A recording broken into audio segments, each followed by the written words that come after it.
We have started gallbladder from GIT surgery, and we are discussing various case scenarios. Now, today we are discuss another case scenario in which a 20-year-old female came to the OPD with recurrent history, giving a history of recurrent cholangitis, and is on examination, a cystic mass is palpable in her right hypochondrium and epigastrium. What is the likely diagnosis? What is caroli disease? In this case scenario, there is basically a young female. There's a young female in which there are recurrent cholangitis, as well as on the ultrasonic finding and on examination, a cystic mass in the hypochondrium is palpable. And we know that in young female of 20-year age, or in young children, there is a cyst called the choledochal cyst, that is the cyst of CBD is common, and this is defined as the congenital dilatation of the hepatobiliary tree, which is common in the female as compared to the male, as well as it is common in the childhood age as well. This disease is common. If it occur in the adult, then it will be associated with recurrent history of cholangitis. The diagnosis is choledochal cyst. What is caroli disease, and what complication the patient can develop? How we will treat and investigate the patient? So for the caroli disease, we have to understand the tedanis classification. For the tedanis classification, I will use a diagram. In this diagram, normal hepatobiliary tree, while in this case there is dilatation of the extrahepatic biliary duct, with that is the dilatation of the CBD. Here is the dilatation of the CBD, while the intrahepatic ducts, that is the right and the left hepatic duct, normal. In the This is called type 2, type 1 Todenus classification. In Todenus classification, this is called type 1, in which basically the extra hepatic duct are dilated and the intrahepatic ducts are normal. In type 2, there is a diverticulum formed from the extrahepatic duct. In type 3, there is a diverticulum form at the distal end of the CBD, at the distal end of the extrahepatic duct, and this cyst usually form at the junction of the CBD with the pancreas.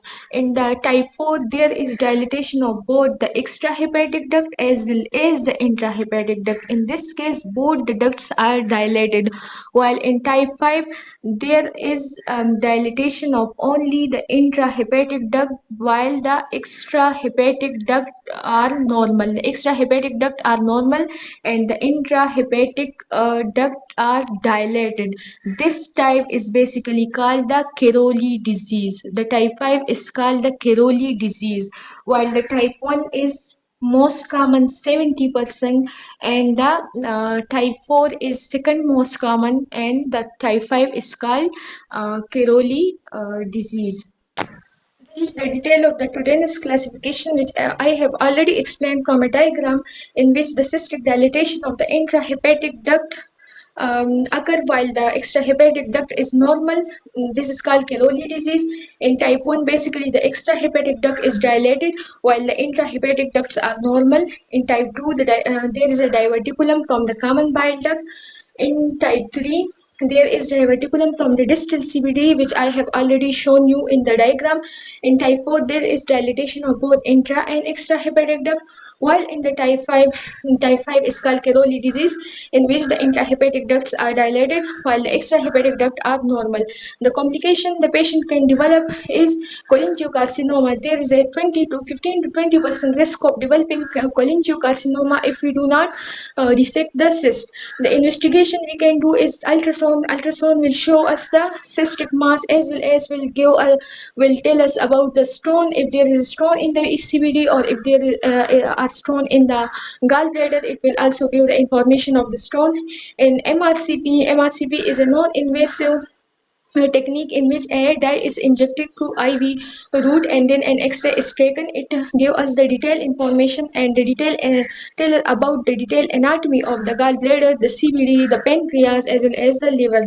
In LFTs, we will do LFTs during the episode of cholangitis because the patient during the episode of cholangitis will develop obstructive jaundice, and due to obstructive jaundice, her bilirubin and alkaline phosphatase level will be raised. This diagram has already been discussed.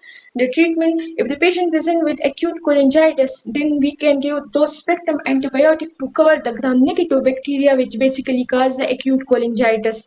These broad spectrum antibiotic will include third generation cephalosporin, gentamicin, metronidazole, which will cover the gram-negative aerobe like E. coli, Klebsiella pneumoniae, and Pseudomonas. And for supportive measures, we can give antipyretic analgesic to the patient and IV fluid. If the patient presents with cholangitis, then the treatment protocol will be this. But if the patient present without cholangitis, then the definitive treatment will be the excision of the cyst. We will excise the cyst with construction of the biliary tree, that is hepatococuginostomy. In the excision of the cyst, some part of the CBD will also be excised, and the remaining part of the biliary tree will be connected to the jejunum. Thank you. If you people liking my video, please subscribe my channel, share my videos.